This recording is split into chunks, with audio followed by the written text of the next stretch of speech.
நாட்டில் எந்த எல்லையில் போய் இறங்கினாலும் இந்தியாவில் இருந்து வந்திருக்கிறீர்களா என்று எவனாலும் உன்னை கேட்கிறானா பதில் சொல்லு. ஈழத்தோடு இருக்கிறீர்களா, இலங்கையோடு இருக்கிறீர்களா, விடுதலை புரிகளா நீங்க கேட்கிறாங்க. 6.5 கோடி மக்கள் இந்த நாட்டில் இருந்தது செத்தல்ல, இருந்த இடம் தரம் தெரியாமல் இந்த வாழ்ந்து செத்திருக்கிறார். அதான் இன்னைக்கு என்னமோ நாங்க மட்டும்தான் பிரபாகரன் வீரமாக பேசுறோம். எங்க ஐயா அவங்க அண்ணன் எழுத என் தமிழ் சொந்தங்கள் என் உறவுகள் தான் என் தலைவரை கொண்டாடுறது நினைக்கிறீங்களா? வளர்ச்சித்துறையில் சமீபத்தில் என்ன நடந்தது? சிங்கள ராணுவ வெறியர்கள் என் தலைவன் பிரபாகரன் பிறந்து வளர்ந்த அந்த வீட்டை ஒரு நினைவு சின்னம் போல பாதுகாத்தவன் அந்த வீட்டை இடித்து கதவை உடைத்து தங்கக்கட்டைகளை கலத்தி கொண்டு போனார்கள்.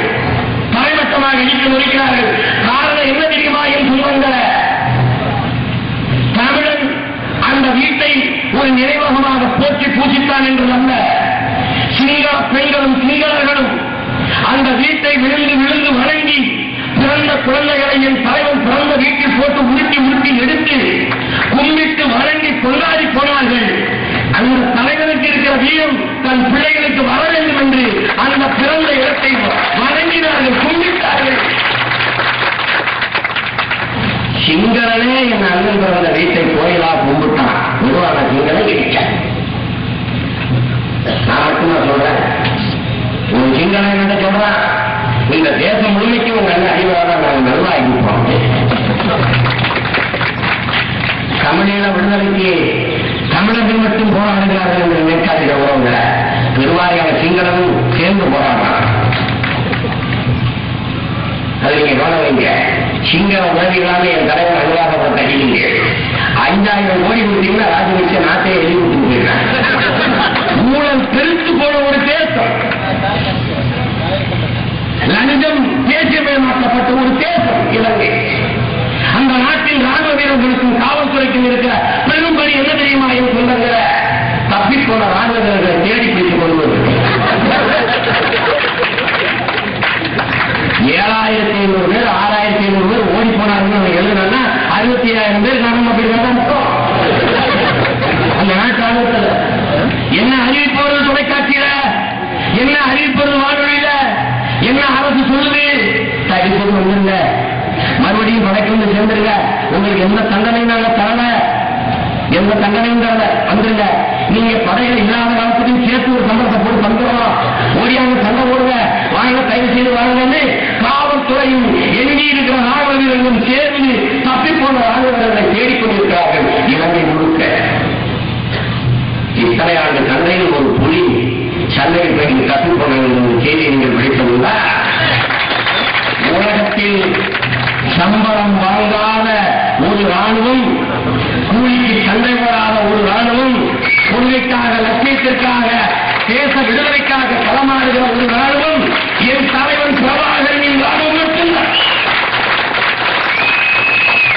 உலக விடுதலை போராட்ட வரலாறிலேயே உயிரையே ஆயுதமாக ஏந்தி களத்தில் நிற்கிற மாணவர்கள் இருக்கிற இயக்கம் விடுதலை புலிகளின் இயக்கம். அதை யாரும் நீங்க மறந்துவிட முடியாது. இந்த தேசத்தில் இருக்கல்ல மது கடைகள்ல வரிசை வரிசையாக ஆயிரக்கணக்காக கூடியிருக்கிற என் தம்பிகளை, சிறையரங்க வாசலில் ஆயிரக்கணக்காக கூடியிருக்கிற என் சொந்தங்களை, இதே போல தமிழீழ மண்ணில் இருக்கிற அனைத்து பொறுப்பாளர்களுடைய அலுவலக வாசலிலும் ஆயிரக்கணக்கான இளம் பெண்களும் இளம் சாலைகளும் என் தம்பிமார்களும் தங்கைகளும் வரிசை வரிசையாக நிற்கிறார்கள். தன் தலைவரின் கட்டளைக்கு பணிந்து தன் தாயக விடுதலைக்கு களமாடி சாவதற்கு என்பதை நீங்கள் மறந்துவிடக்கூடாது. செங்கலை அடுக்கி அடுக்கி நாம் வீட்டை கட்டுவது போல தமிழீழ மண்ணில் நம் உறவுகள் தங்கள் உறவை அடுக்கி அடுக்கி தமிழீழ நாட்டை கட்டிக் கொண்டிருக்கிறார்கள். இதை யாரும் மறக்கக்கூடாது. அந்த நாடு பிரபாகரனுக்காக அல்ல, அந்த நாடு விடுதலை புலிகளுக்காக அல்ல, உலகெங்கும் பரவி வாழக்கூடிய அத்தனை தமிழ் சொந்தத்திற்குமானது. தமிழன் இழந்துவிட்ட அனைத்தையும் அடைய முடியும் என்றால் அது ஒரே ஒரு தீர்வுதான் இருக்கிறது. ஒரு இத்தனை பெரிய தேசத்தின் தேசியத்தின் இதயம் போல இயங்கிக் கொண்டிருக்கிற தமிழீழம் தான் அதை அடைவை தவிர வேறு நாடு இல்லை. இல்லை நாட்டுக்கு தந்தை பெரியார் கண்ட கணம் என்ற தேசம். தலைவன் பிரபாகரன் முதிர்ந்த பகுத்தறிவாதி, முழுமையான நாத்திகள். அனைத்து பொறுப்பாளர்கள் முதிர்ந்த பகுத்தறிவாதிகள். அறவரை கிடையாது, அப்பப்ப கும்பிடுவாங்க, பிரச்சனை கிடையாது. கலவை காய்ச்சல் கோயிலுக்கு போறாங்க கிடையாது. எங்கும் தமிழ், எதிலும் தமிழ், ஆட்சி தமிழ், பேச்சு தமிழ். பிள்ளைக்கு எப்படி பேர் வைக்க முடியாத என் உறவுகளை ரமேஷ், தினேஷ், நிகேஷ், கணேஷ் என்ற பேர் வச்சு கடனாக ஒற்றையில் தாய் தொண்டர்கள பிள்ளைகளுக்கு தமிழிலே, தன் தாய் தமிழிலே பெயர் வைத்தால் 500 ரூபாயை தமிழீழ வைப்பகத்தில் நிலையான வைப்புத் தொகையாக என் தலைவனை முதலீடு செய்கிறார். அப்படி ஒரு தேசமானது இளைஞர் என்னவா இருந்தாங்க? லிங்குசாமின்னு பேர் வச்சுட்டாங்க. லிங்கம்னா என்ன கேட்டா பதில் சொல்ல தெரியுமா? அவங்க கேசவன் பேர் வச்சிருக்காங்க. மயிலாண்டி கேசவன்னா மயிலாண்டி சொன்ன இந்த மயிலாண்டி எதையும் உனக்கு புரியாத முறையில் திட்டணும். அப்படித்தானே ஒரு திருமண வீட்டுல போய் பாப்பா பொண்டாட்டி ஊப்பெல்லாம் கட்டி வச்சு அவரும் கட்டி வச்சு அப்போ கட்டி வச்சுருவ. நீ மண்டை மண்டை ஆடிட்டு உன் சுத்தலாம் போது நக்கம் போது தலையாடிட்டாங்க. ஒரு பாப்பா மூத்தம் குடிக்கிறேன்னா உனக்கு தாக நிற்கலையா இந்த நாட்டில்? அதை ஒழிக்க முடியலையே. இத்தனை கோடி இனருக்கு ஒரு கோரிக்கை முதலாய்ப்ப புரோகித பையன் சுப்பிரமணிய சாமி உணவு என்னை கேட்கிறாங்க. சீமான் அதுவும் சினிமா இருக்கிற என்று அரசியல் பேசுறாங்க. நான் கேட்டேன், வாடா நீ மணி அடிச்சு மண்டலத்தோட புரோகிதனோட பார்க்கணும் இந்த அரசியல். நான் சினிமா இருக்க போறேன், நீ அந்த வேலைக்கு போ. இதுவா 2 பேர் அரசியல் செய்வோம். அனைத்து கட்சி கூட்டணியோட நீங்க போற, நான் தனிச்சு நிற்கிறேன். இதை 2 காட்டு நீயே ஒரு தொழில் சொல்லணும். நீ பிறந்த ஒரு சோழம் வந்தாலே நீங்க போய் பார்த்தோம். உனக்கு இருக்கிற தகுதி 5 பிழைக்க நட்டி பிழைக்கணும். நாய் உனக்கு இருக்கிற தகுதி இந்த மண்ணின் சொந்த மகன். நீங்க பேசுறீங்க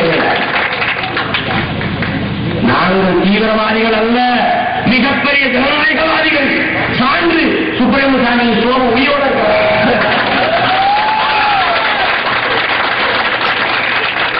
இதைவிட சான்று தேவையில்லை மக்கள், தேவையில்லை. என் தலைவர் தீவிரவாதி என்று சொல்லுகிற பெருமக்களை தமிழீழ விடுதலை வரலாற்றில் 40 ஆண்டு, 4 ஆண்டு 5 ஆண்டுகள் அல்ல, 40 ஆண்டு கால அறவழி போராட்டத்தை மறைத்ததையே மறந்ததையே. தந்தை செல்வா காலத்தில் நாங்கள் நடத்திய ஈழத்து காந்தி என்று இந்திய ஜீவனிய மகாத்மா காந்தியின் அறவழியிலே போராடிய எங்கள் தமிழர் தந்தை செல்வா காலத்தில் போராடிய அந்த 40 ஆண்டு கால அறவழி போராட்டத்தை நீங்கள் மறந்ததையே. குட்டிமணியும் சிகரும் கல்லுதலையும் கொல்லப்பட்டது என் தலைவர் பிரபாகரன் கருவி என்பதற்கு முன்பா பின்பா சொல்லுங்கள் பார்ப்போம்.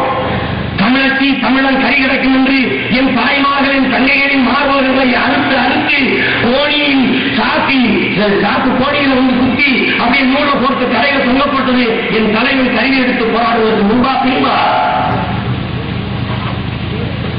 சொல்லுங்க பார்ப்போம். பள்ளிகளுக்கு, விளைநிலங்களுக்கு, கல்லூரிகளுக்கு சென்று திரும்புகிற என் அக்காக்களை, என் தங்கைகளை நடுரோட்டில் நிவாரணப்படுத்தி அம்மனமாக கிடத்தி திறந்த மார்பகங்களில் கொதிக்க கொதிக்க தாரை குச்சியால் தொட்டு அந்த மார்பகங்களில் சிறி என்ற சிங்கள எழுத்தை எழுதியது என் தலைவர் போராடியதற்கு முன்பா பின்பா சொல்லுங்கள். தன்னிமார்களே, என் உறவுகளே,